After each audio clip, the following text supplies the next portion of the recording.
What we care about is that somebody had suggested the idea, all of the Phobies maps to be in Phobopolis. What if one of these buildings was an apartment building? So therefore you have like Billy's room, and then another one is a gym. So that's Biff's room. And then another one is all the office building ones that we have, like Eternal Monday and RCO and all that stuff. And I thought that idea was super cool.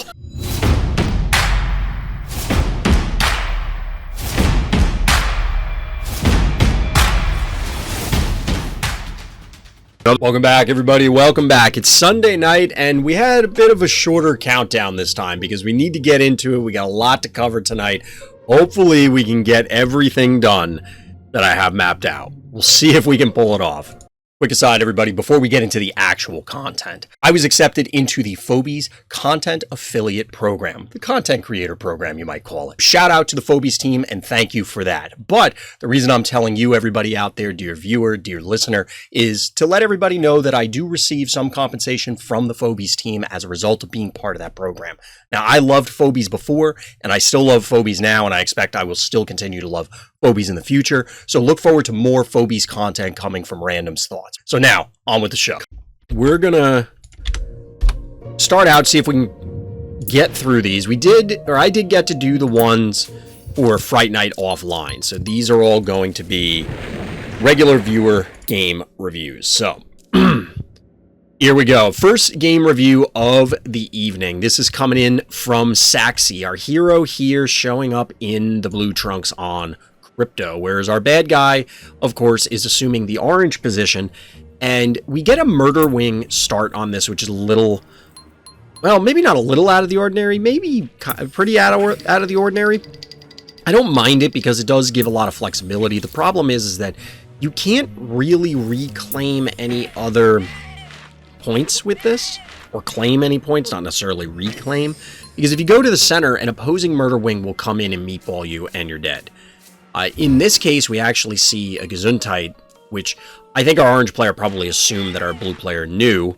Like, he knew that you knew that I knew that they knew that it wasn't going to happen.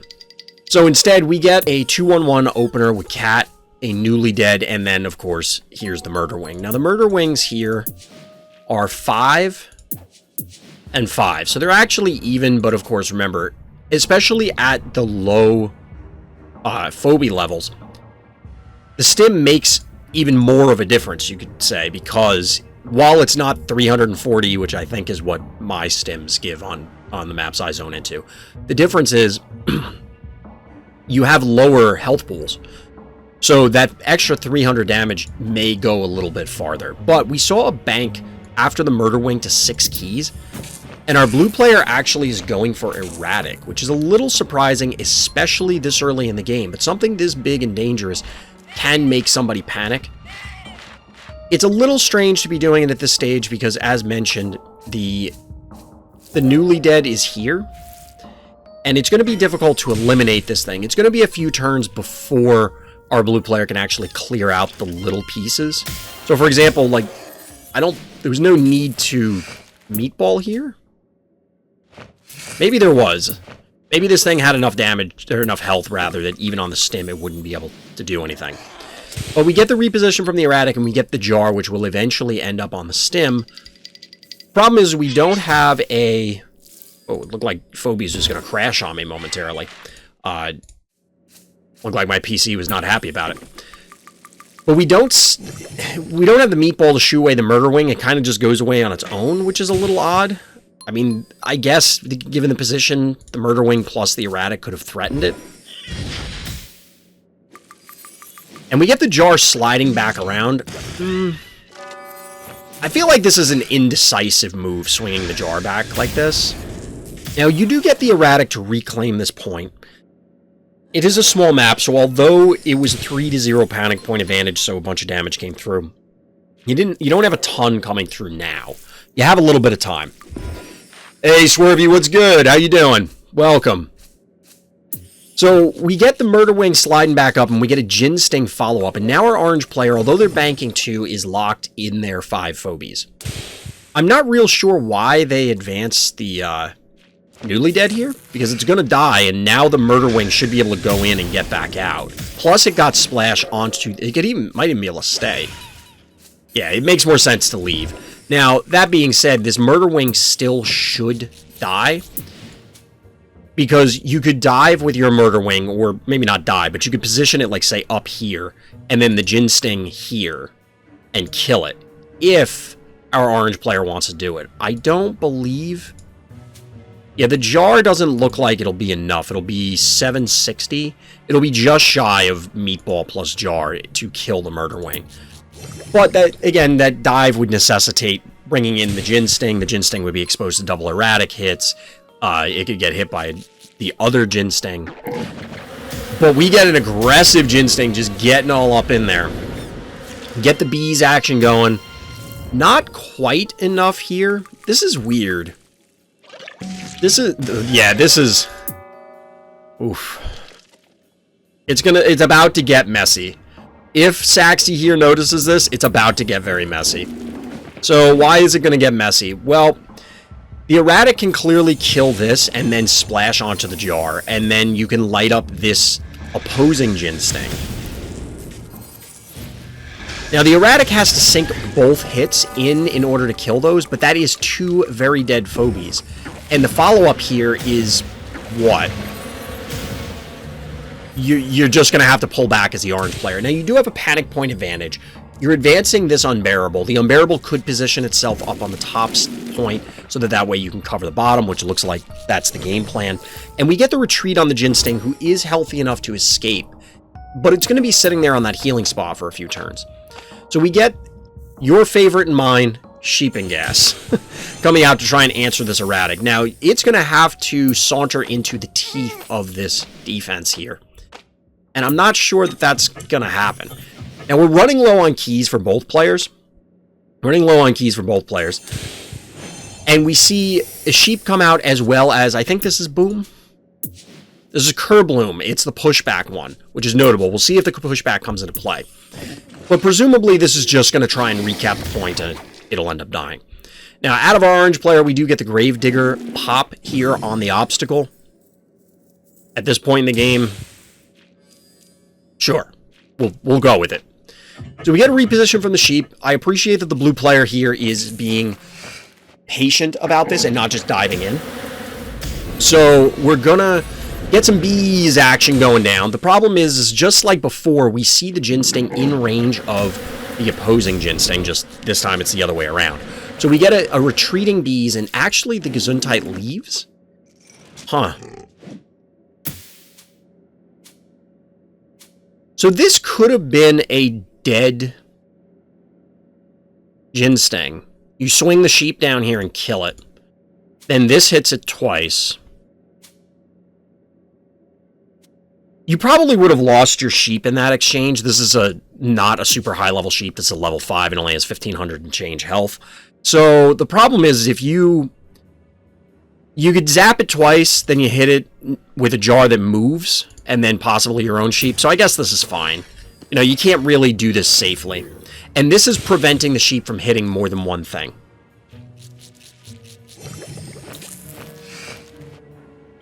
So we get the retreat. We get the reposition. I'm not real sure what Kerbloom is doing here.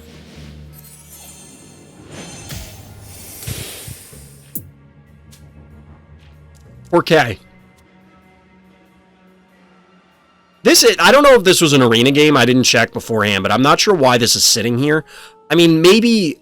I get the idea, like, maybe don't sack it on the point, but I don't quite understand why... Like, why leave it on the lava? It's just gonna die. So instead, we get a bunch of shots from Unbearable going down on the Sheep. This is the drawback of Sheep that I always dislike, is that it frequently just gets tagged. And then now, okay, it's going to have to commit. But unfortunately for our orange player, they offered up a double hit here that they didn't have to. Kerbloom's dying because it's a waste of keys. The problem is while I see that, Saxy, I've won plenty of games thanks to Kerbloom, it can absolutely turn a match. I mean, the landmines are difficult to get to connect, but when they do, they're impactful. Obviously, they kind of have to be, right? So Saxy, going back to your point, the reason why I don't like it here, you don't need to kill it in this fashion. Just reclaim the point with it. I'm confident your opponent will kill it. And if they don't, you send it in on their stim and then blow up all their stuff. Like, you don't... I actually had to do this in a game earlier offline where I did have to get something of mine killed so that way I could follow up with another Phobie. But that was I ended up eliminating their stabby with a jar, allowed my jar to die, and then followed it up with other Phobies because I was under a lot of pressure. I needed to get stuff out right now.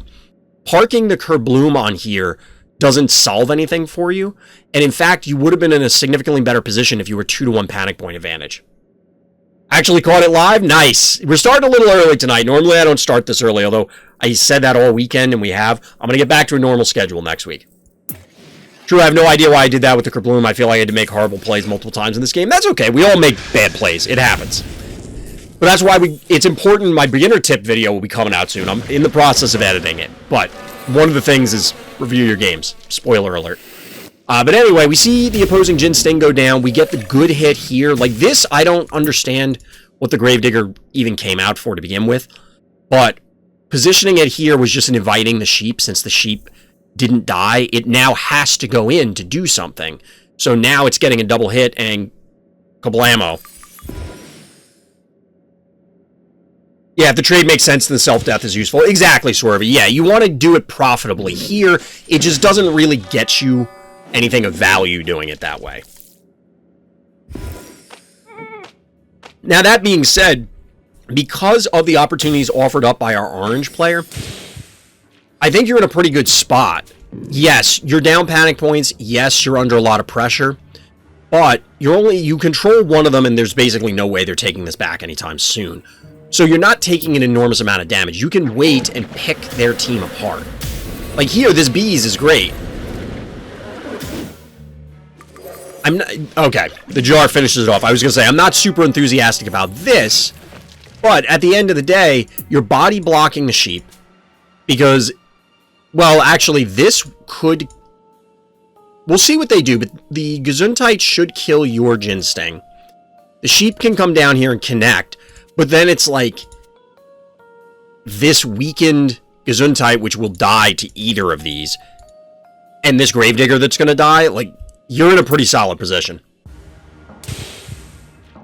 Well said, I've lost many times, even when my opponent's heart was so close to death. Yeah, the game is simultaneously, like many other games, about patience and knowing when the opportunities are there and seizing them in that window.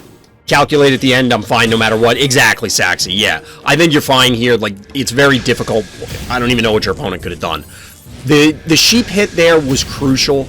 I think you could have gotten more value out of the Kerbloom and then not even made it this dicey. But ultimately, none of this matters. You get the chop here, and GG. Game goes to our hero. Well played. That was pretty cool. It was a pretty good showcase. Like I said, it's fun to watch some of the lower ranked games. As you can see, Saxy here is only stress level 12. So it's important to understand scope when a lot of these things happen. Like, we review a lot of games that are high on the ladder. And it's not, I'm not talking about mine necessarily, but we're just in general, like a lot of players that have submitted replays are high on the ladder. But it's important to put yourself in the shoes of newer players as well. The thing with sheep is that it's rarely a good tempo play. Most often you're out 4 keys instantly while the opponent still has their keys active for a few turns, if they even die. Exactly. I'm 100% with you. I think sheep is generally better from a bully position. As in, you're ahead, yes, your opponent plays erratic to try and come back into the game or whatever, and then you bully them because your opponent naturally... The sheep, you have to picture, has an aura around it, like the stink aura, obviously, because it's poisonous. So it has this stink aura, and it zones everything. Zoning, exactly, yeah. So it zones everything, and it will force them to react. It's tanky enough that it can take a few ranged hits and then eventually get something. But most of the time, I see these sheeps come out against me, against other players, and then it just dies for no value. Like, it does nothing. And it hurts every time, because Sheep and Gas is a funny Phobie. As a higher level player, I love that you're showing a lower level game. 6 strats can come from anywhere. Exactly, Swervy. If you're anybody out there, we talk about this all the time, and it should be in the stream title, but if you're interested in getting reviews, I just hit up the Random Thoughts Discord. I usually bring it up. We did so many of these game reviews, honestly, like my throat is getting sore from all the talking. Like, it's been 3 weeks since you looked at me. It's been, like, entire streams, and I get it, like, I'm streaming, I'm always talking, I'm yelling a lot, but it feels more strenuous. I'm definitely going to have to rest this week, but we'll see. I always say that, and it never works out that way, because I'm going to end up having to do a whole bunch of game reviews during the week, because everybody keeps piling them on, which is awesome. And by the way, if you're watching this on YouTube, hit up the Random Thoughts Discord. It'll be in the video description. As always, you can hit up all the other socials. Join the Random Thoughts Discord. We're having some fun. But anyway, we're going to be zoning in here. Our hero in the blue trunks is Nico Kawhi, zoning in on Phobopolis. We had a funny thing. Hi, YouTube. We had a funny thing that somebody had said one of the first times that I played this map. Oh, by the way, our orange bad guy is over here. Nobody cares about them. What we care about is that somebody had suggested the idea that if, or possibly, you could consider all of the Phobies maps to be in Phobopolis. Like, or maybe not all the maps, but like, what if one of these buildings was an apartment building? So therefore you have like Billy's room, and then another one is a gym. So that's Biff's room. And then another one is all the office building ones that we have, like Eternal Monday and RCO and all that stuff. And I thought that idea was super cool. Like, because I've talked, I know we'll get to the game in a second, but like, I have to throw this out here.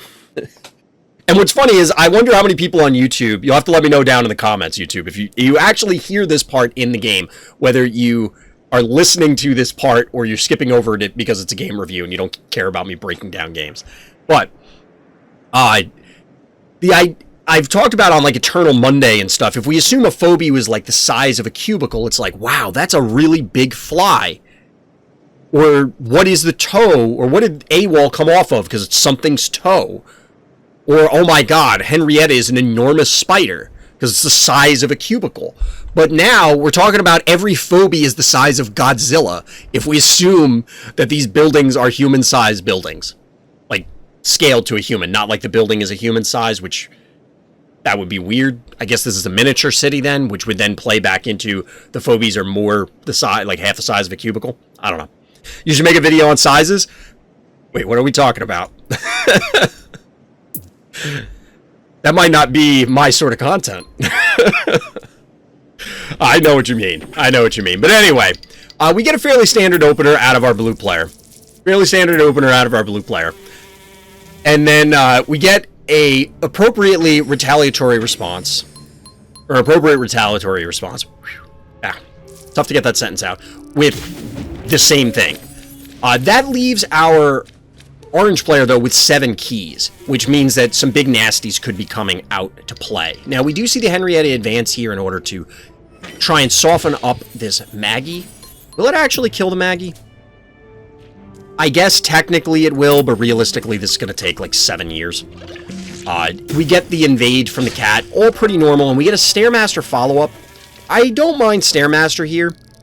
The problem is that Stairmaster isn't quite enough damage. It's 600 to this almost 800 health. It can't one-shot these, which makes it a little weird.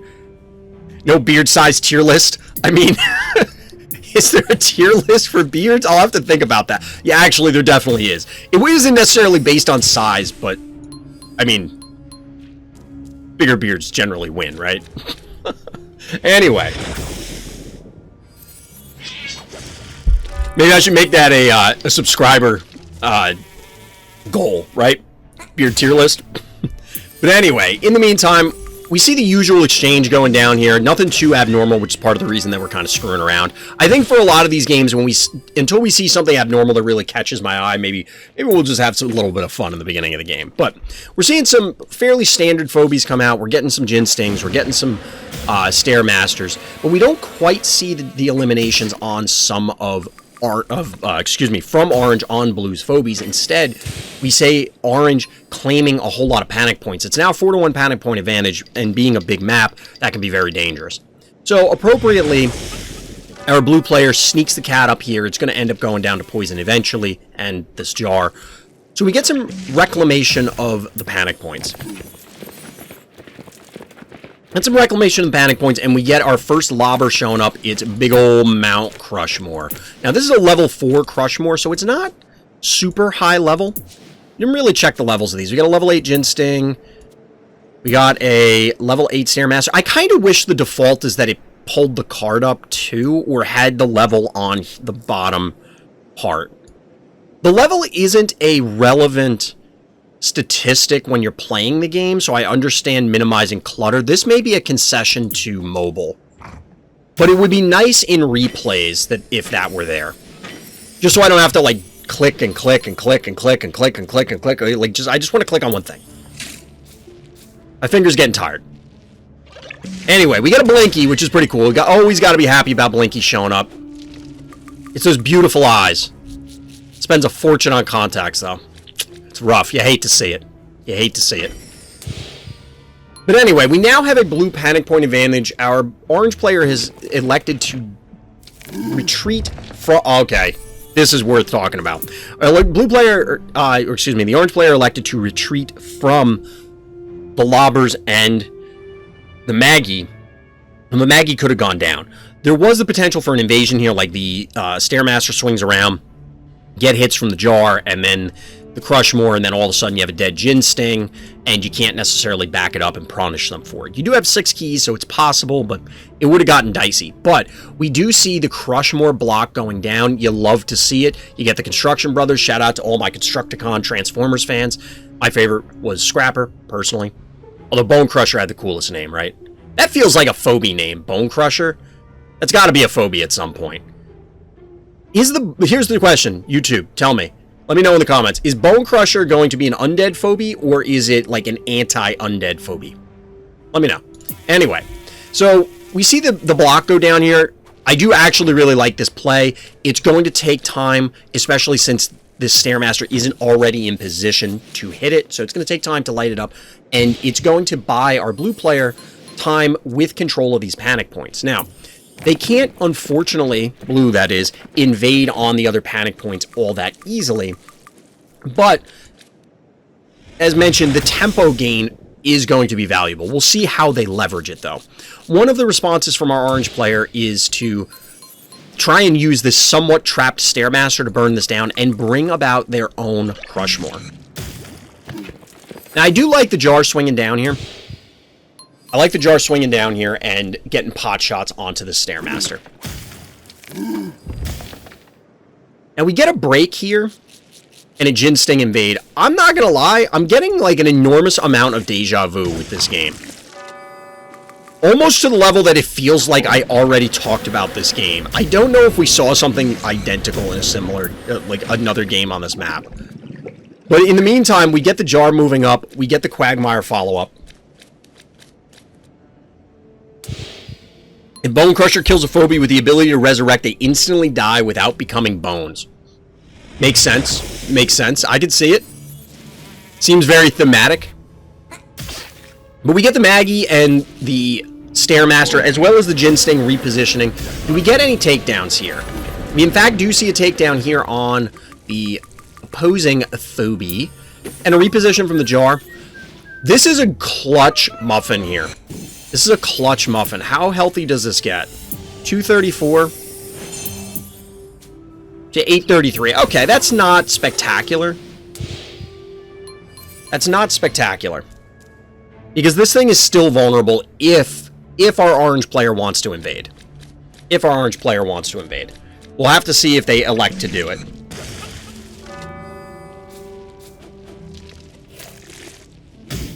So they do clear out the initial, I guess, blocker here. We get the follow-up Crushmore to finish off the Stairmaster. All of a sudden, this is not looking fantastic. This is not looking spectacular. We get a Quagmire follow-up, which I think I mentioned before when I was saying that I was getting the deja vu feeling, because I'm confident we reviewed a game on this map where Quagmire came in like this. But I've reviewed a lot of games lately, and they're starting to run together. I'm not going to lie. So we get the takedown here on the opposing Crushmore, and in fact, the jar lives. and we get a fish tank follow-up to supplement the fetch, and we get the fetch push. Yes, actually, chat, we 100% reviewed this game. There is no shot that that identical play... I remember this play. There is no shot that this play happens again. There's no shot that there are two people that did the same thing. I think Nico resubmitted this game. As we got into it, I'm like, wait a minute. I'm telling you, there were way too many things that were happening that I'm like, it's not possible. I mean, well, I take that back. It is 100% possible. Law of averages, like, there's a ton of games of Phobies being played. I'm sure that this happened. But this play I remember specifically because the boop into the fish tank and then to get it with this, it's awesome. It would be awesome. We found ourselves a blooper. Yeah, we'll cut off the review here. I'm going to leave it in, and we'll see if any... Because there was too much stuff where I'm like, hey, YouTube, what about this? Well, hey, YouTube, did you check out this game already? Did you see this one on the other highlight reel? You might have. Oh, boy. But that play was really cool. Like, that is a cool play. We know that Nico ends up taking it down. It'd be funny if Bone Crusher is a tiny, cute monster. You know what it would be, Bozo, is it morphs, like, its attack animation. It's like, oh, this cutesy little rabbit or something. And then it morphs in this huge monstrosity and just, like, crushes something with a hammer. I don't understand tech stuff, but why does a patch where, like, only bugs are fixed disable replays? Because coding gets very complex. That's basically what it amounts to, and the number of systems... So think about Phobies, for example, and this is worth explaining. There are 3, and again, part of the content affiliate program, but I don't have any information, and even if I did, I wouldn't be able to tell you, so everything that I'm saying is just me, like, from experience playing a lot of games. I also happen to work in IT, but not on Phobies, and not in the game industry. But software gets very complicated. They also have to release on 3 different platforms, iOS, Android, and PC. And the coding for each of them, depending on what their underlying base is, could be wildly different. The interaction between those platforms, ensuring that they're adhering to all of the various compliance standards, including global ones, because they are in different markets. There's a lot of things that go into it, and at the end of the day, people have deadlines. And yes, you're working in the game industry, which is a dream for a lot of people, but it is still a job. And at the end of the day, somebody who's working on games still wants to go home and maybe play games on their own, spend time with their family, just veg and watch TV, play with their dog, whatever. Or they're just had, like, real life may be impacting them. They may make a mistake because everybody's human. They might end up, you know, they run out of time and it's like, well, this is good enough. And that's why there are bugs. So then they fix the bug. But, oh, because of a bug 6 patches ago and we did this quick fix because we needed to get it out, that led to this snowball effect. It's weird. Like, different things can come in. So the notes from Bozo here. Getting used to big maps in this match shows, but the other player played it really aggressively and I was able to win. Now, this is from Primals 3, if anybody was curious about the ranks. Not everybody submits the ranks when they put in the games, but when they do, I like to make sure I call it out. Sometimes I forget. But anyway, from Bozo, going first, our hero in the blue trunks takes a fairly standard opener on this map, gets the murder wing here, and then the cat here. Now, one thing that I actually have personally started to do, because we get a jar and murder wing answer from our orange player, is actually send the murder wing to this tile in order to prevent that jar. Keep the murder wing towards the middle, because now it just delays things a little bit. The jar can, of course, soften this up, or maybe it goes down because, well, at this level, you probably don't have snowballs or other 3-move phobies, but it could be hypothetically be possible that this thing could die. In fact, it is, because the orange player is willing to sacrifice and put the murder wing on the lava tile. But they appropriately pull back the jar, because otherwise the blue murder wing is, of course, going to snipe it with the good old meatball. Now, we have Ginsting on this tile. I'm hoping that we don't find out the hard way that Bozo doesn't know how the dimensional works. Okay, good. For anybody who's not aware, if you blow up a dimensional phobie, you will get yoinked into this pit. Don't do it. It's bad. Stop it. Right meow. But instead, we get the murder wing takedown, which eliminates the Bachelor. but once again pulls this Murder Wing onto the tile. This is bold. Now, this is going to live, but our orange player effectively traded Murder Wing for Bachelor. Excuse me. Which is... okay. I guess I take that as the orange player, who happened to bank to 10 keys, so I'm very curious to see what big nasty's coming out to play. In the meantime, we have a Gravedigger that has made its own path and actually retaken the center panic point. Now, instead of a big nasty, we actually get a similar play from blue that we got from orange. That is advancing the Gravedigger in order to try and blow up this spot. Now, I'm not quite sure why we got the retreat here from the Murder Wing. Yes, the Gravedigger can come around and hit it. But you could have positioned, say, the Gin Sting back here to shoo it away. The Jar, 2, 3, 1... I guess the Jar could have gone here, and then the combination of these two, this would have been 6, 7, 30. It shouldn't have killed the Murder Wing. Because you can't reach it from the stem if the Murder Wing is here. But I could see being worried about the damage.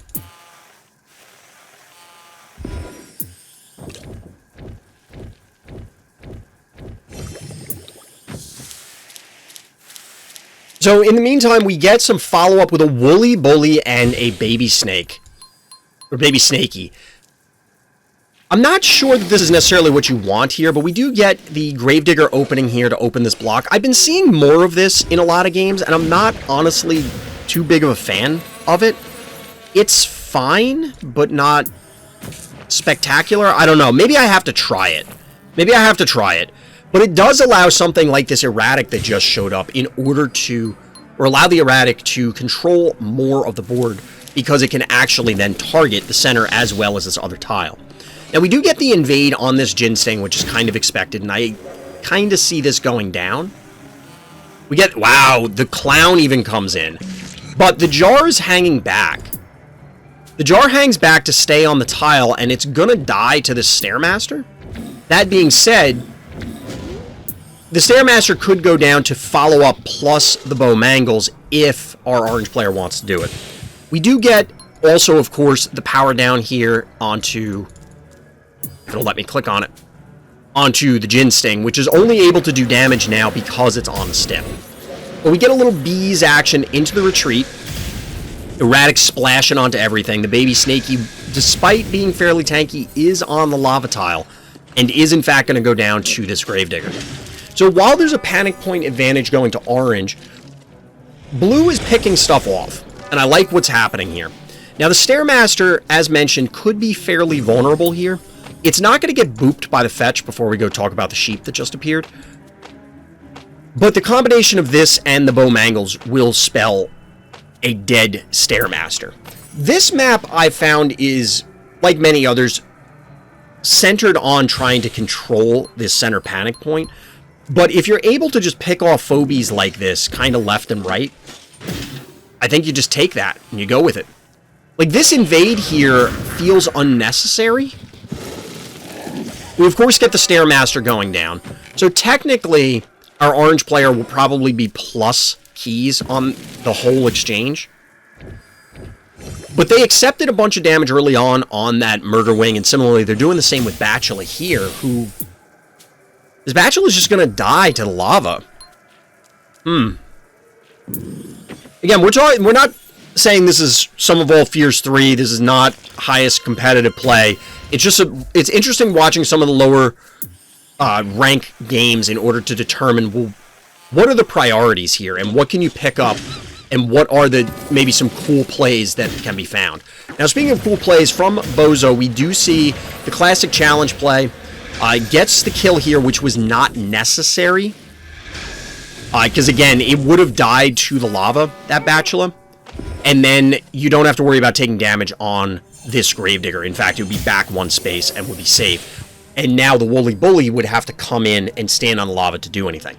But ultimately, we do get an elimination of those two Phobies. We'll have a takedown probably happen on this Gravedigger. But this sheep marched all the way to its doom, I think. Like, this is not going to end well for you. I mean, the Gravedigger's dead, but I don't know. I'm not a big fan about this. Not a big fan about this. I see chat's going crazy. I'll check in after the game once we get a little bit further in this one. Oh, we get a little dance from Wooly Bully. Wooly Bully's dancing. And we do have a Baba Haha follow-up. Shout out to everybody who knows that joke. And Estavi and Bomangles as turret characters in the north. This is a very odd compilation. Now, we of course get the body block here, which is good, although it is, of course, ending up on lava. So that way the erratic doesn't get hit, but it didn't actually need to worry about it because guess what? That's a dead sheep. When I said that sheep marched to its death, I wasn't joking.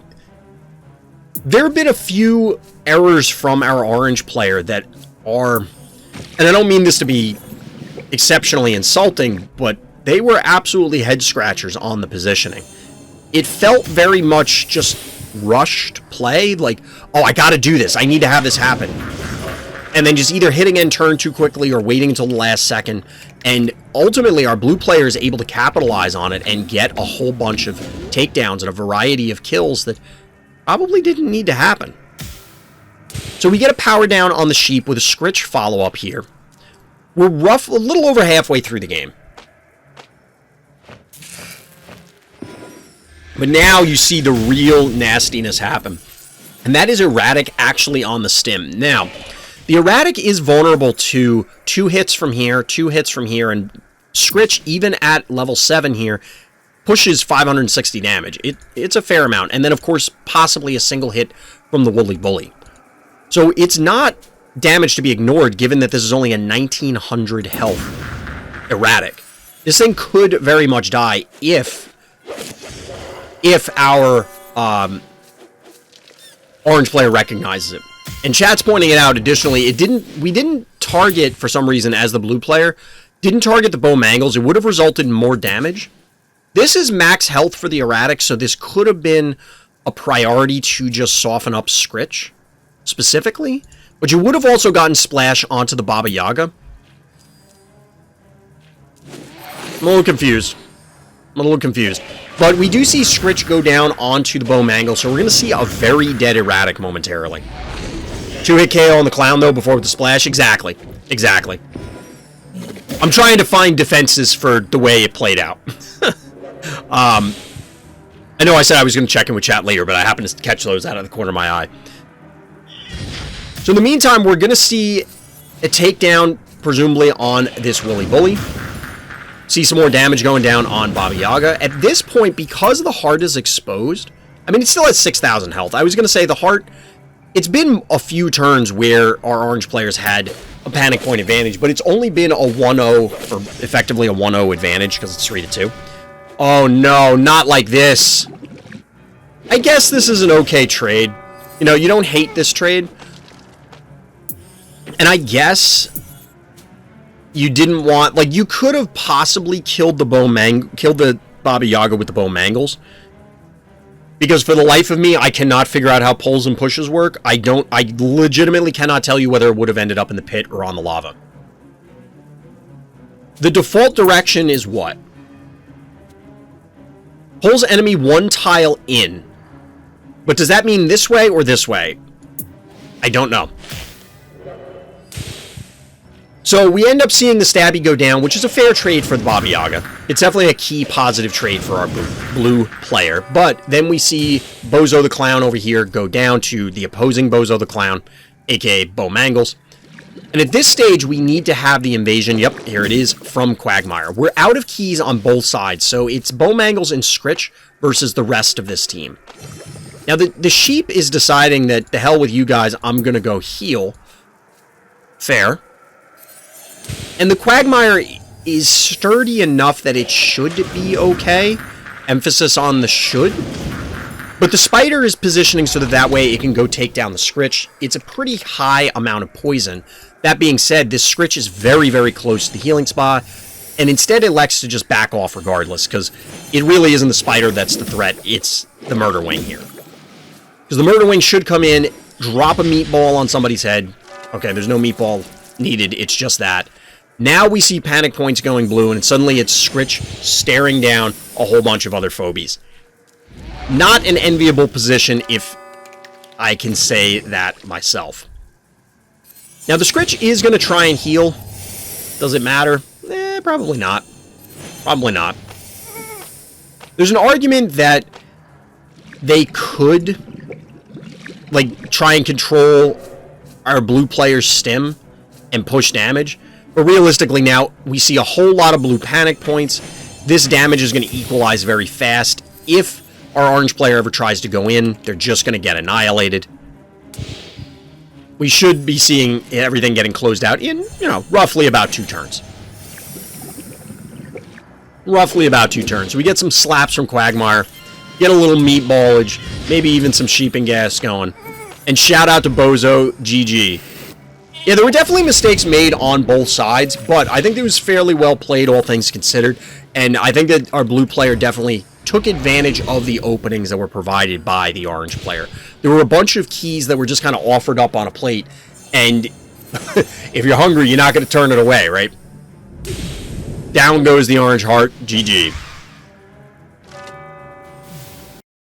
Alright, so we're going to jump in here. We have our hero who submitted this game indicating that it just takes 1 level. So we'll see what 1 level is being referred to here. But MOSCA here, our hero zoning in the orange trunks on this may sting a little. And down here in the orange trunks, we have a fairly standard opener from our blue player, going with the Murder Wing and Cat. Old trusty here. So we get a Cat and Murder Wing also to match. The big question, of course, going second is, do you spend those 2 keys? And in fact, we're going to see a cowbell. So are we going to bank to 6 is the follow-up question. We are. So we'll have to see if MOSCA's looking for specifically a certain 6 key or not. Now, we get a really aggressive line from Gabara, taking the bottom right panic point as well as the top left, and then following up with Gravedigger. Now, this is an uncommon play for this map. I see it every once in a blue moon. But breaking this particular obstacle gives you a much quicker path, notably 1 move path, to get like a straighter line into the middle, but also allows you to cover this panic point with a ranged Phobie from here if you get invaded. There's a few different advantages.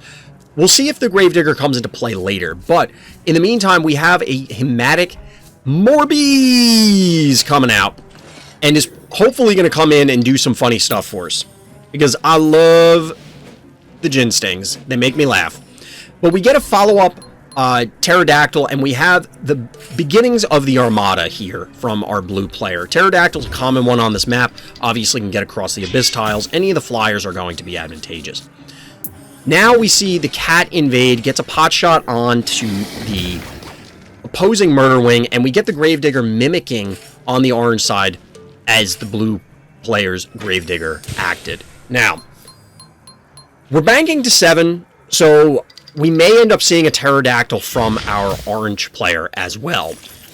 We'll see what other big nasty can come out, but we see the takedown on the Cat, and then a recap from the Pterodactyl. The Pterodactyl's able to soften up the Gin Sting, so I expect it to pull back, because there's no real way for the Pterodactyl to go down and then actually stay down, given what's threatening it. So we're just going to see some bees action, softening these things up, which is important for things like Pterodactyl, just getting them into range so that way you can actually remove them. Get a little V-shaped action from the Gravedigger, and then a follow-up Crushmore. So we have a lot of obstacle interaction potentially happening here, and I'm curious how that's going to play out. But we get the defensive posture here from the Pterodactyl. As a result, it's not actually able to take down the cowbell, and the jar that snuck out earlier now has assumed the position on the stem, which is very dangerous. Shout out to whoever keeps bringing it up in Discord, who was talking all, like, there was somebody in Discord who was hell-bent on proving to everybody that jar on this map on the stem was bonkers. We'll have to see how this one plays out, because the play seems really strong. I just don't see it very frequently. And as a general tip, there's 2 sides of this coin. One is, if you always see a play or never see a play from high-level players, there's probably a reason, right? Like, they keep winning and they're not doing that thing, or they are doing that thing. You do have to take it a step further, because there is a level of groupthink when people just observe better players' games and then mimic it. This happens a lot in card games where it's, okay, well, this is the best deck in the formats. Everybody says it's the best deck, and everything revolves around it until it's suddenly not the best deck. And in Phobies, I can definitely see the same sort of thing happening where it's, oh, well, this is the best strategy. You have to do this map this way. You have to do this sequence, and then this happens, and if your opponent does that, you respond in this way. Until that's not the best play. So that's why I love when people have a strategy that they are so adamantly in support of, that they are married to, that they love, because it's working for them, and it's, okay, well, there might be reasons. Maybe that's your collection. That's the rank you're at. Maybe it's other factors. But seeing these things come out means that you have to think about the game in a different way as the other player, either the opponent, or if you're observing the game, well, why did they do that? And I think it spurs a lot of discussion and a lot more fun in the game trying to figure this stuff out. Jar is nasty, but so many boop phobies like Mech 2 threaten the meta. I mean, that's true. There are a lot of boops that can come out here. We haven't seen one yet here, but Evo 2.0 means nothing is safe on that stim. True. But you do see it coming, like it's telegraphed. You're not going to boop it from the other side of the map. Not that anybody was saying that was going to happen, but you get it. More bees, more like... more bees. Yeah, it's Morbin time, player. Is that what we're going for? Is that what we've devolved to? It's Morbin time? By the way, I haven't seen that movie, but all I see is Morbin memes everywhere. Like, everywhere. But anyway, we had a whole bunch of, as I was busy yapping about irrelevant things, we got a cowbell invade. Recap this point. We had a 4-1 orange panic point advantage. It's now instead 3-2 blue. We had the obstacle destruction and Crushmore's occupying the stem. But we don't have anything expendable, really, from our orange player to just sneak in and reclaim these points. So we're going to have to see a little bit of juggling, maybe some extra damage taken for a turn or two. And honestly, this Jin Sting feels vulnerable. It's not. It has 1,600 health, so it would be almost 5. Oh, wait. 5? 10? So 1,000. We'll say 1,500. This is a dead Jin Sting if they want it. And I don't think Orange can punish it. I don't think Orange can punish this. Maybe I'm miscounting. I mean, you'll end up losing, like, the Jar. Possibly the Gravedigger. But you eliminate the Hematic Jin Sting. They have to then commit the Crushmore and the Hevo forward while you are advancing the Erratic. I don't know, I feel like you take the Hematic kill there. Maybe it's just me. Let me know in the YouTube comments if you feel differently, or chat. Let me know if you think that wasn't a good play. I have no idea why this obstacle had to die, but this obstacle had to die. It had to go down, and MOSCA eliminated it. Well played. Well done. Exquisite. But in the meantime, we have the great clustering here. And we're going to try and see a few different things happen to try and soften stuff up, clear some stuff out. And we actually do have the Gravedigger go in and sacrifice. Oh, this is pretty cool. Not that cool simply because, guess what? These guys don't care. They don't care. They're going to lob over it. This obstacle means nothing. In fact, you could target the obstacle with bees. This obstacle means nothing.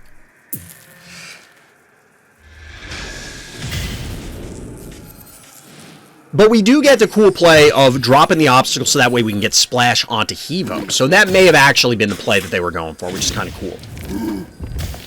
We get the break here, so the hell with your obstacle.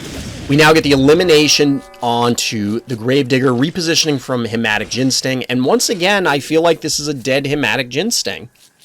Okay. Never mind. It's no longer dead because it's no longer there. Battle lines have been drawn, chat. 3-2 panic point advantage. Unfortunately, that's a messy spit. Like that's just getting it all over everything and like smearing it everywhere. Except for Clinico, because Clinico remains pristine other than the damage. Probably to stop Crushmore from targeting Jar. I guess? Maybe? Clinico. I like it. I like it. Now, the Noxious presumably is just dead, right? Now, the Clinico is going to have to work overtime to try and heal up the various Gin Stings. It might have time. It's going to be close. It might not have time to heal the other Gin Stings, so of course, Hematic is more valuable.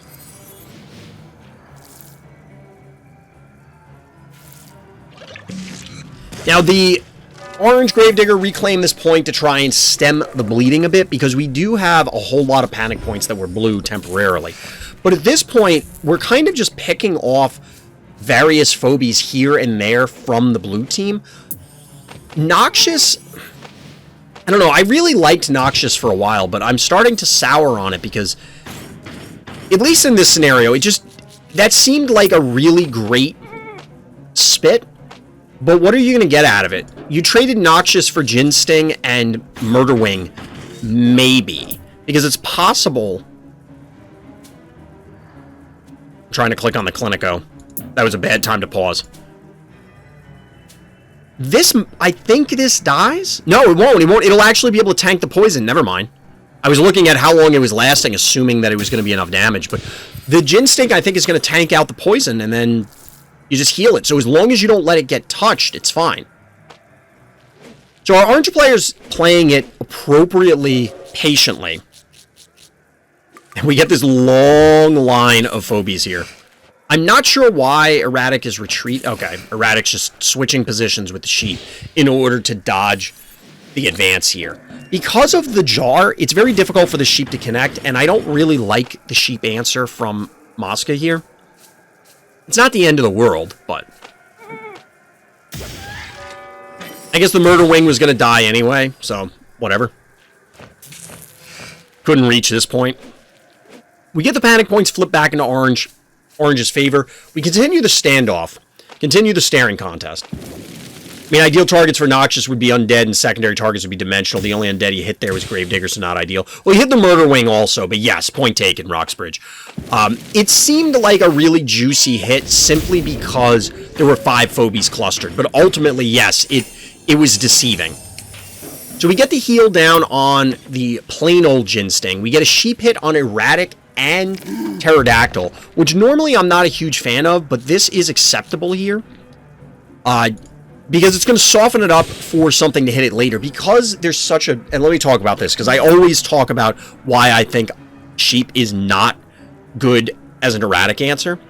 But typically, what I see sheeps do is either, one, they never even connect. They just get blown up. Because it's very difficult to position. All of a sudden, it's caught out, and bang, sheep incinerated. 2, you do connect with the erratic, but you hit nothing else. That usually feels bad because then the erratic is able to heal the damage you dealt with the initial poison by killing the sheep. Thereby, it's not going to die to the actual poison. It needs supplementary damage. And on a lot of maps, you're able to then immediately connect, or shortly thereafter, connect with something else with the erratic in order to continue the undead life leech and get out of the danger zone. Here, this erratic has 2 options. It's either going to sit back and probably tank out the poison, but then be at like 1 health kind of thing. Not literally, but very low health. So a random bees hit will kill it. Or it advances and it forces our blue player to commit, whether they want to or not. And now, because it hit 2 different things, this Pterodactyl also, similarly, I mean, sheep is annoying, but typically you can life leech through the poison, and then it's like, okay, well, my resurrect keeps me going. But if you're not able to connect the way you want and turret, thereby leeching a ton of life, this thing's going to commit. It's going to have like 200 health, and then Clinico is going to stamp it out. Like, that's what's going to happen. I only do 11 out of 10 sheeps, but that's because all my boops true. I've been using sheep because it keeps on giving me quests, and I hate it, but I can't use sheep well. I'm with you, Saxy. I can't get sheep to connect the way I wanted to, but this is a great sheep connection. This is a solid sheep connection. Now, obviously, the sheep goes down. We get the panic point reclaim. We actually get the hit up here onto Crushmore, which is expected. We're getting additional damage going onto Crushmore. And then, ultimately, the sheep is dead. Now, because the Crushmore remains on the stem, this isn't all that big of a deal that the sheep is there. It only matters if the Crushmore goes down, which it will because of the obstacle and the bees. So that's kind of a big deal because now this sheep is protected thanks to Orange's own obstacle with 4,800 health. While that seems like it's a solid amount, there's only one key left. It's going to take a month to swing everything around. It's entirely possible to throw the game from this position by letting the sheep just continue to tee off on the heart. That's a lot of damage. Even regular attacks is 560 a clip. It's a lot.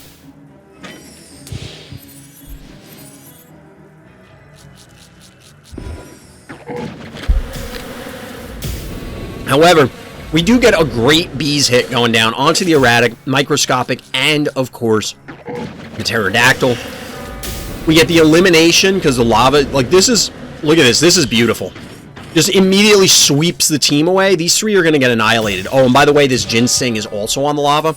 So now it's these 4 phobies against these 5. And yes, the sheep is beating on the heart, but it's absolutely a race at this stage. Now, it's a race that blue player could win because these are in position. It's going to take time to get around there, and they're shortly going to have control of all of the panic points. So Clinico can stem the bleeding a bit, but we're going to see Hematic Ginseng actually try and destroy the obstacle.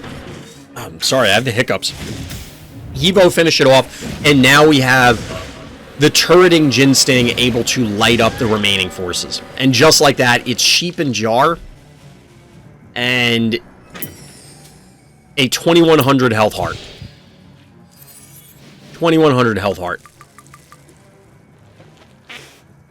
Get a little fart action going on, little explosion action. But this is going to be just shy. Now, we saw a game earlier. Well, actually, I recorded this game offline, so you'll have to check that game out on the YouTube channel. But I recorded this game offline, a different game, where there was a very similar situation where the Jar player wins here, because this is 11 health on the heart. Is that what they meant by one level matters? Possibly. I'm not sure which phobie they were talking about, but it probably was. 11 health, though. And like I said, there was another game that was this close. Oh, the sheep level. Yeah, probably sheep level. One sheep level and it would have been game. But in the other game, the Jar player was in position to snipe this. Now, the Jar could not have advanced here. The Jar would have just gotten exploded, I think. But this is super close. This is about as close as you can get. In my opinion, sheep is great for controlling your opponent's movements. Yes, I'm with you on that, Jay. You did a new comic page, Akune? I posted, because I couldn't link to your comic. I saw it posted in the main Phobies. I reposted it to my Discord and told people to look at it, because it was really cool. But GG, MOSCA, well played, well played. No, I didn't see the Blinky one. I reposted the, Razor Cat and Jeeves one. Like, the art is spectacular. In all seriousness, like, it looks awesome. And seriously, if you're watching this on YouTube later and you don't know what I'm talking about, look in the, it was in the fan art section of the official Phobies Discord. There's an awesome comic art that was posted, well, by the time this goes up, it'll be several days ago, by Hakune in the channel, and it looks spectacular.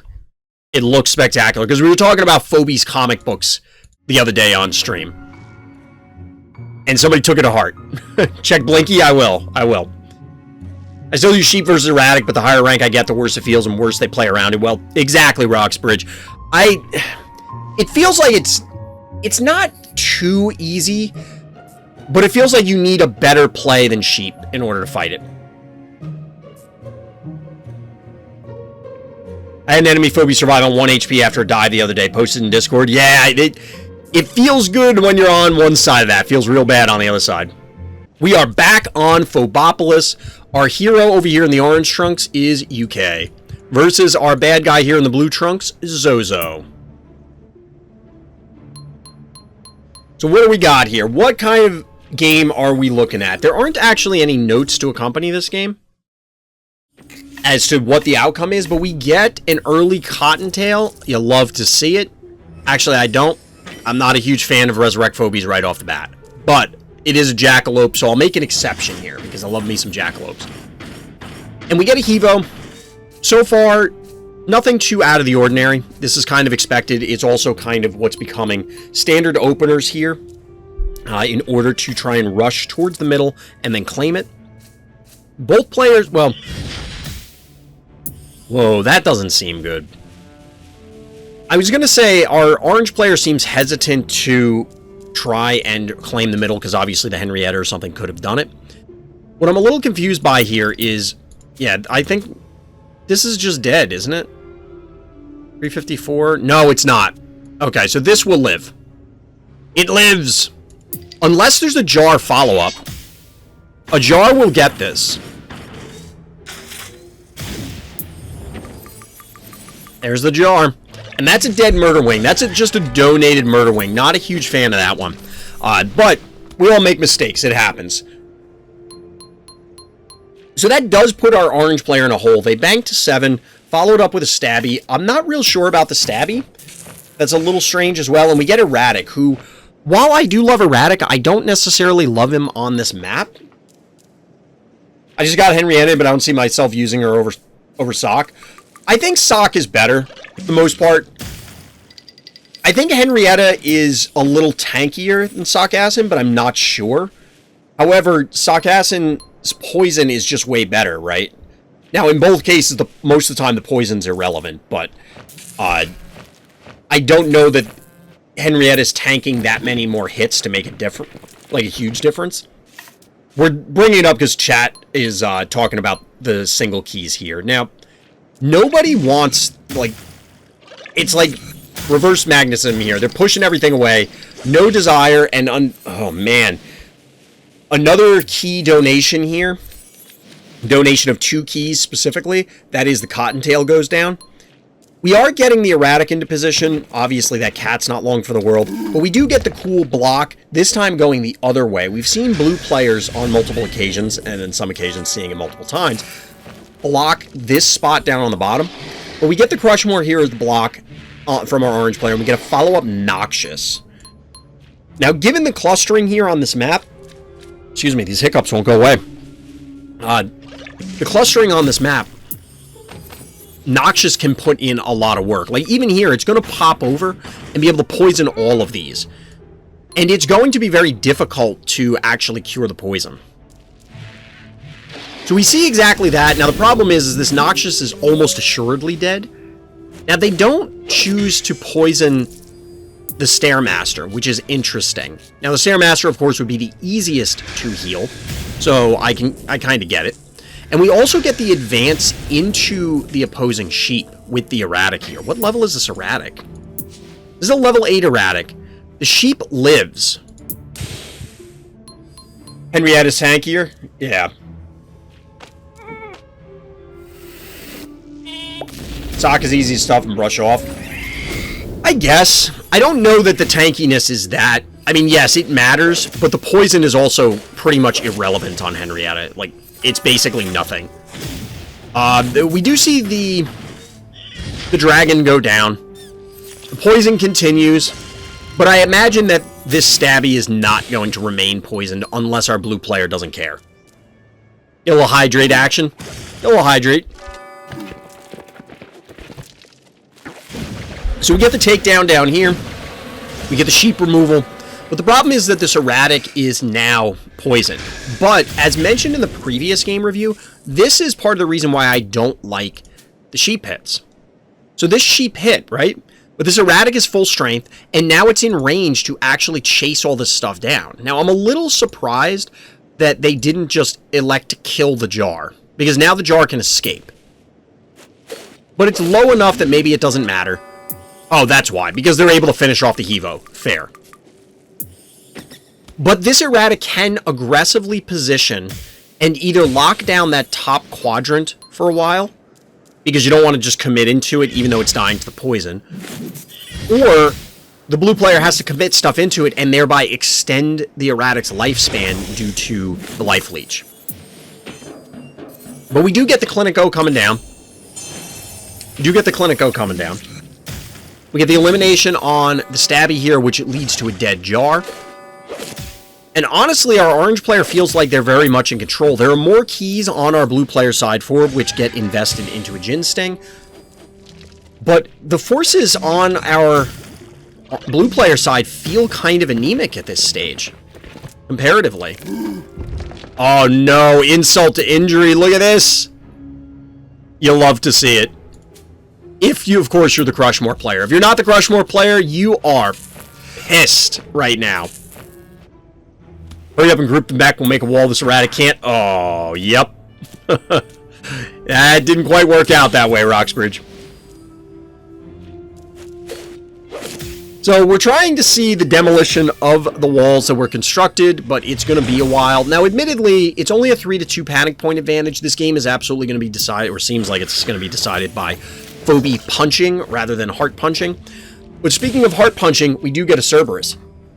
Shout out to all of the walk the dog strategies, walk the dog enjoyers. We get the Cerberus coming down. We have a Klepto follow-up that came in while I was busy yapping about other things. And now we get a more defensive posture. How much poison? So the erratic now, it can tank a Jin Sting hit. The Jar is dead from our blue player. We don't know if they have a snowball, but that's probably the only other thing that can pop out and immediately threaten the erratic unless orange player allows it to happen. But we have a while before our blue player is even able to get through this wall. Seems not great for Cerberus against lobbers on this map. Yeah, the Cerberus is going to have to run the gauntlet here. Now, our orange player did not try and kite the Cerberus. It's just they pulled back and said, okay, come to me. You know. 430 to 500 hit point will never get close enough to range Phobies to inflict the poison. If it does, only 90 damage, while Henrietta can deal 1,000 damage, but over time. I don't necessarily agree with either of those statements. I think we're going, for anybody on YouTube, we're still talking about Henrietta versus Sarcasm, which, let me know down in the comments which you prefer. We can tackle that more after the game, but in the meantime, we're getting an advance actually to try and beat up this Jin Sting. The Cerberus will chop down this wall in short order, but it's been taking kind of a beating here. Well, not really. It's still over 3k health.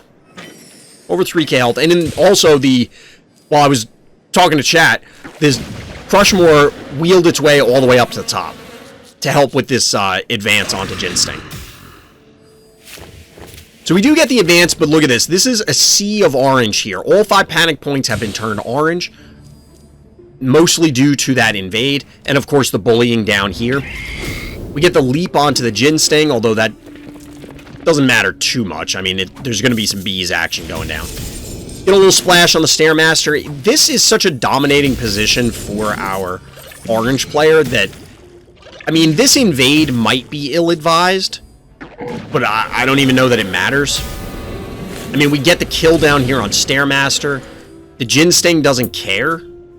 This is still a completely, well, almost completely healthy Jin Sting.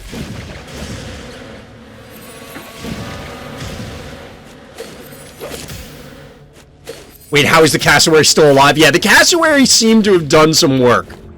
Cassowary put in some work, so we actually see the Cerberus circle all the way back, making a big, like, question mark movement, coming up and then looping back here to try and help out with the defense, but, I mean, it's Cerberus against the world, basically, because this Clinico ain't doing anything.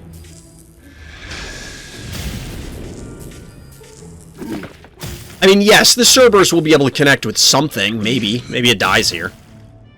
It doesn't die here. It'll be able to connect with something, but I don't think Cerberus is your answer when you're down panic points, you're down Phobies, and you're locked out with all of those walls. It's a rough spot to be a Cerberus, and in fact, we see a concession come in because that is, in fact, the end of the game. So GG, well played, YuKay. Thank you for submitting this game.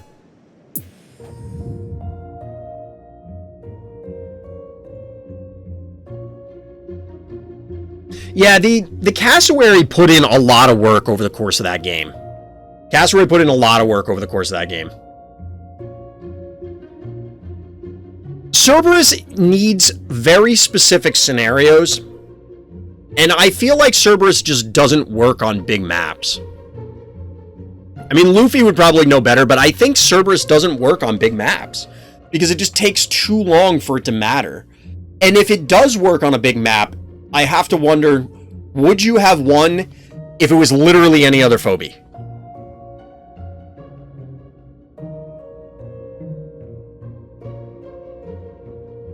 Yeah, I don't think Phobopolis is really where you want it. It just feels like, I don't know if our blue player there was just tilted or what. But yeah, as far as Sarcasm versus, and we'll get to this when we do the tier list. If we're talking Sarcasm versus Henrietta, I get the higher value placed on this. It's really going to depend on the scaling. Like, I can't tell you, for example, can Sarcasm always tank one hit from most of the Phobies that are equal level. So, say there's a Bowmangles. Well, Bowmangles is not a good example. Like, say there's a Stabby. Now, I'm not talking about the poison here, because that's a different discussion. It's also pointless. Spoiler alert. But, let's say there's a Stabby. Will Sarcasm tank a hit from a Stabby on equal levels? Sock is 1 hit, Henry is 2 hit. Yeah, Henrietta being 2 hits definitely makes sense. The problem is I think the poison is absolutely irrelevant from Henrietta. Like, it might as well not even be there. I don't think Sock is way better. I don't think it's way better. I think it is just better. Which, like I said, it will come up later when we do the tier list if we have time. Sock always dies to a cassowary dive. Probably.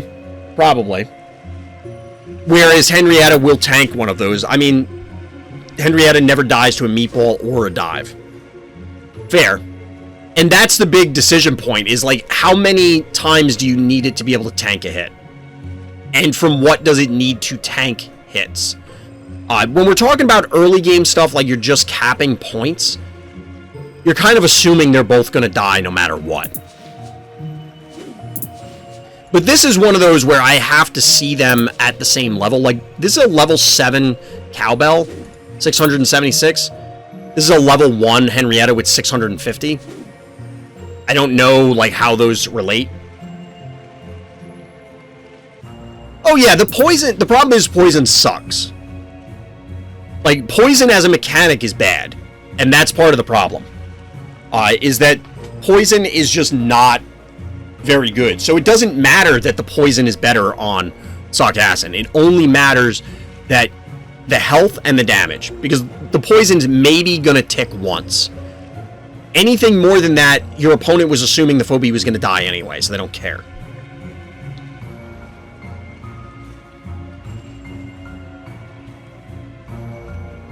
Henrietta's poison is only relevant versus Murderwing or Stabby. I'm not sure it's relevant there, truly. Because the Stabby it's not going to die quickly enough from the poison, Henrietta's poison, that your opponent is not going to have the opportunity to heal it if they want to. And they probably won't have to go out of their way to heal it, to remove it. And the same with Murderwing. You might be able to just tank through it the whole time. Like, singular attacks, like regular attacks, not even counting meatballs, probably keep it up and running. This map is always a stalemate. Yes and no. I mean, I've seen some very violent games on Crypto. 42 rounder? Good lord. Just like that, Beauty goes down. Feels bad, man. I mean, you get the disease onto Smother Mother, but disease, like poison, it's rough. Always gotta love the Beauty deaths, true. By the way, I once filled this map with 6 out of 7 Jeeves traps only by myself. Oh no. Yeah, Beauty is not really popular among the community.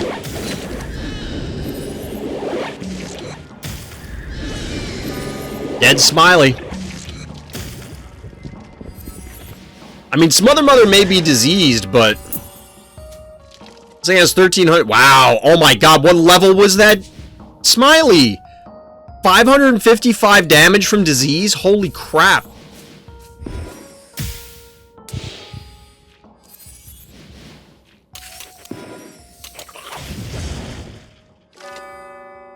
Dead smother mother.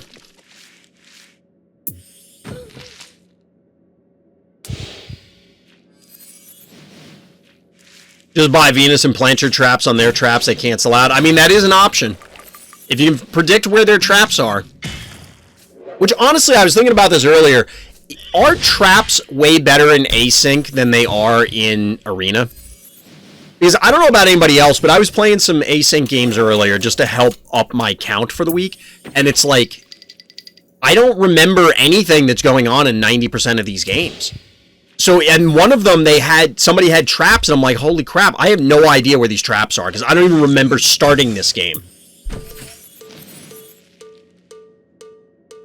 Maybe it's just me, and I'm the only one who has this sort of idiot problem, but...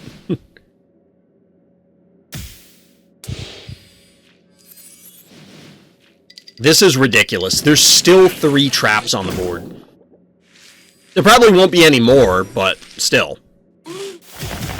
Yeah, async, it's tough to remember traps. I would imagine it. It didn't occur to me until somebody put a bunch of traps down. I'm like, yeah, I have no idea. I can't track where these are at all.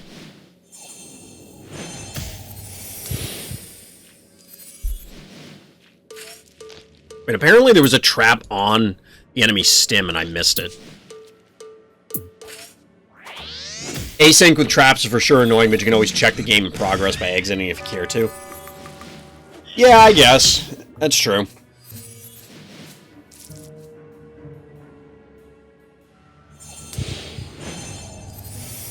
For me personally, I don't know.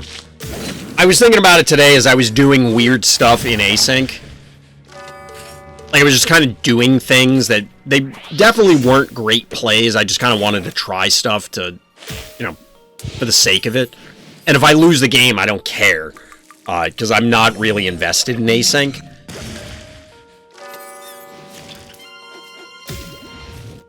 In async, you don't check previous moves, so you ignore possible intuitions. In arena, you keep track of them. The problem comes when people play traps at a high level where you don't put them on the points and try to predict opponent's movement. In such a case, the game becomes literally chess in Minesweeper mode.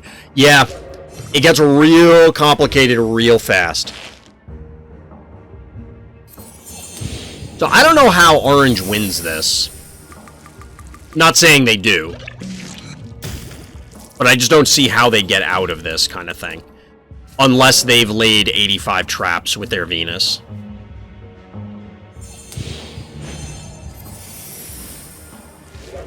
I always put traps on the lava patches? Why?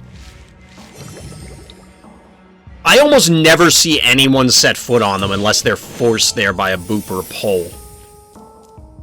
There are other maps where, you know, every once in a while people will just invade and stand on the lava and they eat the damage. But here, it basically never happens. Because they think I wouldn't. I mean, I guess. Whenever I play async, I never remember what happens, so I see them as giving me a random scenario where I have to play it to the best of my abilities. That's how I look at it, bozo. I mean, I usually am going for max chaos in async. I'm just doing things instead of, like, actually paying attention, but, you know. Traps on lava plus a pole phobie. See, like, that's a good play, Akune. I've seen people do that. That's a great play, but getting that set up is easier said than done.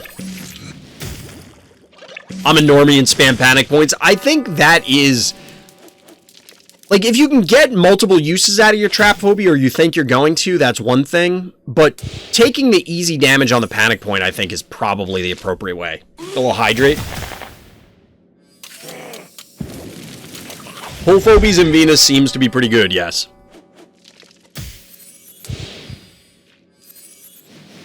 Is this a little heart punch in action?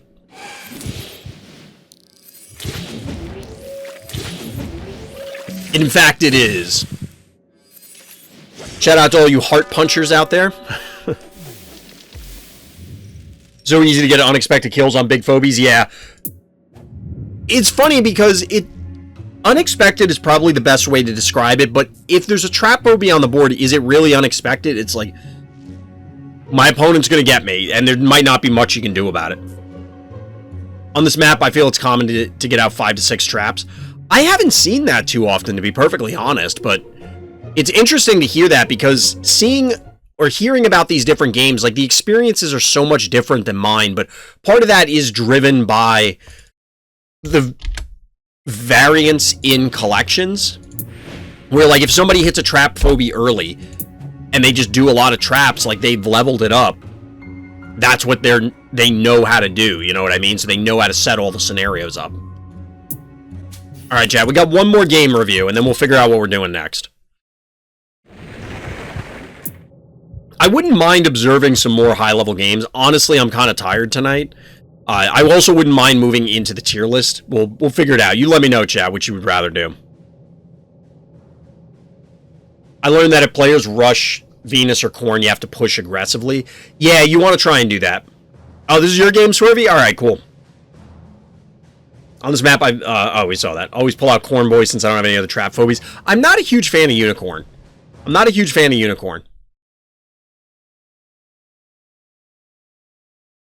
All right, here we go. All right, chat, we're jumping into another viewer-submitted game. Our hero here in the orange trunks is Sivadas, whereas the bad guy here, zoning in the blue trunks on Scoposium, is Mira. I think I've said Scoposium and Scoposium alternating each time, and I'm not doing it intentionally. It's just because I don't really know how it's pronounced. I'm not going to lie. We get a jar plus cat opener. Let's see how our hero responds. Has the bean reward increased? I just got 150 for this week. I mean, it depends on what tier you got, but I don't think that was changed. So we get a Murder Wing and cat opener here with Contortio. Not too abnormal. Murder Wing, of course, is to shoo away the jar from the stem. But the jar is being a little coy about it, staying just out of range so that way the Murder Wing can't get it. The Murder Wing's going to have to, of course, be careful so that way it doesn't end up just taking a ton of damage for no reason. We're going to get an equalization on the panic points, actually an advantage panic point, and then a Jin Sting follow-up. So one thing is that I try to pay more attention. Not that I don't pay attention for the other game reviews, but especially on this map, because I don't like this map. And I'm trying to find better strategies for it. A lot of the games that I've had have fallen apart in these weird standoffs towards the middle, which I've noticed is a symptom of when I'm just uncomfortable on a map and not sure what I'm going for. So therefore, both my opponent and I are building up battle lines, staring at each other, and then eventually one of us makes a mistake, and then the game falls apart one way or the other. But speaking of falling apart one way or the other, we get an invade here, which allows a 3-0 panic point advantage, because our blue player never bothered to cap the top left point. That is still available. And they're actually being pretty bold here. Okay, they decided to back off the jar, because otherwise that jar would have gotten exploded by the Murder Wing, and pretty safely. Because we're going to see the takedown here. Well, not pretty safely. We could see an invade, but it would be dangerous to bring stuff into range, because then either they're standing on lava, they're in range of the other Jin Sting, a variety of different negative effects. And then, of course, along came the Spider. The Spider is going to have a while before it can really get into position. And I reviewed a cool game offline featuring Charon that allowed for better positioning on this map. Whereas here, we're just not, like, the Spider's going to have to juggle with the Jin Sting or the Murder Wing in order to make something happen. Now, this is a cool play from our blue player, the bad guy here, because the block with the Crushmore means that this stem, unless it's occupied by a jar or a chuck, is not going to be able to target anything. You could, of course, hit statue, but, you know, is that really what you want to waste your time doing? So we get the Spider creeping down because it looks like our orange player wants to set up a pole, and we get a high five. Chat, we get a high five. You hated that block? I could see that. I could see that. That block is pretty mean. That block is pretty mean. So at this point, we have even panic points. The Spiders are dancing and trying to get into position. We have an okay... Actually, we have a pretty decent yoink here. Okay, blue player backed out of it, because if they left the Crushmore there, the yoink could come down and the sheep can hit the Jin Sting and the Crushmore. But as always, I'm not a fan of sheep. It's going to be interesting to see if the sheep will actually get value here. But regardless, shout out to my heart punchers out there. You know who you are. We have High Five, who to my knowledge is the only Phobie in the game with heart attack. Chat may be able to correct me if there's another Phobie, but we have heart attack here about to connect with the heart, which is a lot of damage. And Chuck is pretty, or Chuck, High Five is pretty sturdy. And then we can get the Jin Sting to supplement it. The spider, of course, threatens that if you try to invade, I'm going to yoink your dude, and then we're going to hit it with sheep. High Five is the only one. Chat is confirming. And chat is always right. Right, chat? I love dominating the middle with lobbers on this map. Crush more Evo 2.0, clear the rubble, jar on your stim and a spider to set you up. That sounds like the ideal composition. That's a lot of keys, though. It's a lot of keys, though. Alright, so we see a pull going down. Pull goes on to the opposing spider. We get the invade here.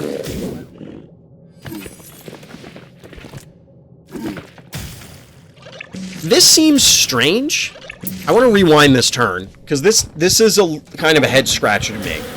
So we get bees going down onto the sheep. Then we get a follow-up hit. Then we get a yoink onto the spider. Invade from the alligator. Okay. Then the Crushmore goes in to hit the sheep. We don't kill the sheep.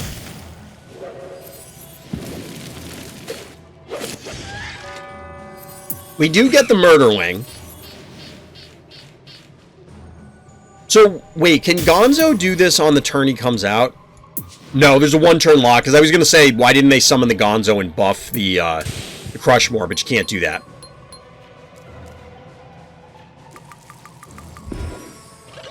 So, chat's saying if they body block the sheep, the High Five is stuck. Sort of. Sort of, but not really, because you could just move the Jin Sting, move the sheep. Like, you could even hit with the sheep and then still get out and let High Five have access. But we do have a jar here, which is in range to pop the spider. The thing is that neither the spider that was pulled or the sheep died. Like, it feels as though something else could have been done to set that scenario up. Like, one of them should have died. One of them should have gone down. So instead, we end up with the High Five connecting anyway. A bunch of damage goes down due to the Gonzo Bonzo. Obviously, the sheep is dead. Obviously, the sheep is dead. But we have a 3-to-1 panic point advantage. The jar...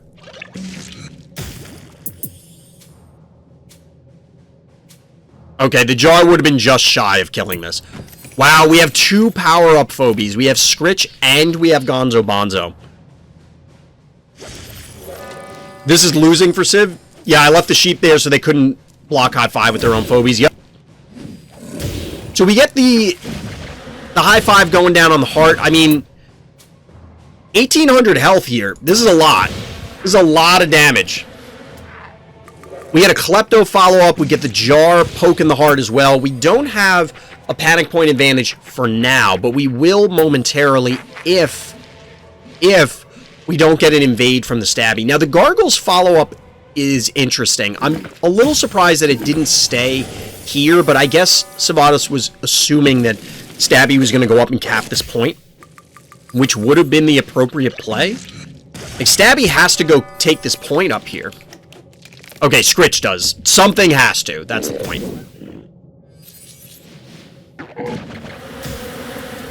Now, we get the extra hit onto Jin Sting, but I think a mistake here was made by not body blocking here on the lava. Because you get a full hit with this. I guess you get a full hit here anyway. Because of the splash. So it doesn't really matter. Hi, baby! Puppy came down. Hi, baby! How you doing? You finally came down to see me. I love you. Hi, good girl. Hi, good girl. You're such a good baby. So we get the Klepto splash. We get a little bees. Then we get a Gargles follow-up. The Gargles isn't doing much. The Gargles is blocking off the Klepto. Well played. So blocking off the Klepto here means that there's no chance that any damage is going to come down, although realistically, I don't think there was any chance there would be enough damage. I guess Scritch could buff something, like come down, buff something, it moves in.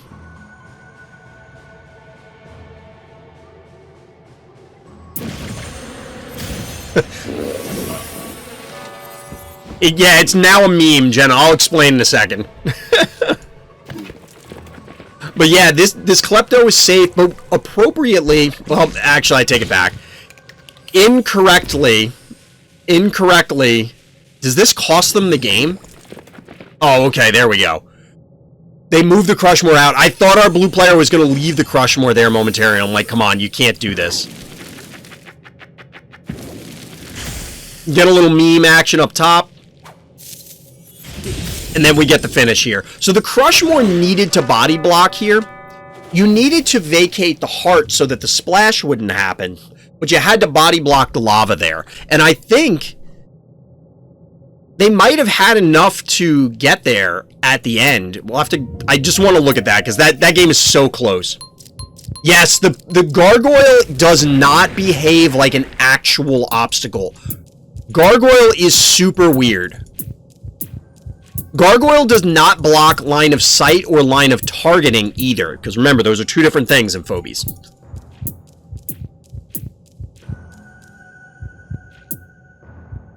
So we gotta go to the start of the next turn. The dawn of the new day. So, if you block here with the Crushmore, there's no way for the Klepto to actually reach. And then this game is probably over. Because you're going to kill the Klepto eventually. Like, you hit twice with this, you move this down, this is already in position, you have the Scritch, you just blow this up, and something chases the, this. It's like a one-way filter. Exactly, player, yeah. For anybody who's not aware, the Gargles here, when it does its Petrify, this doesn't count as a regular obstacle. It's wild. Yeah, this setup, this was really cool. Like, this was brilliant. This block here to protect this.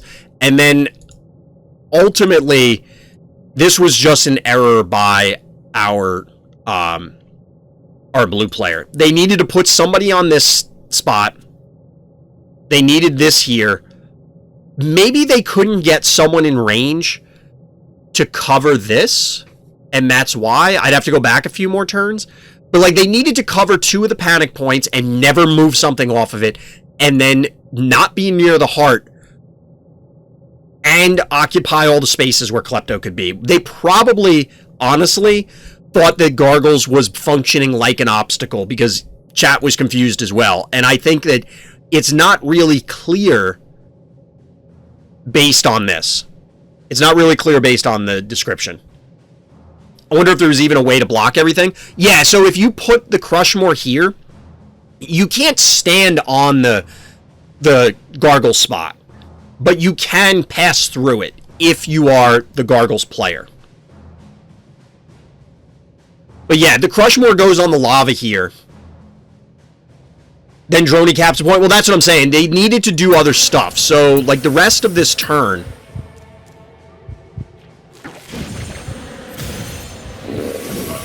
So they kill this, they move up. We're backing it up just to cover this, because I think this is a good continued breakdown.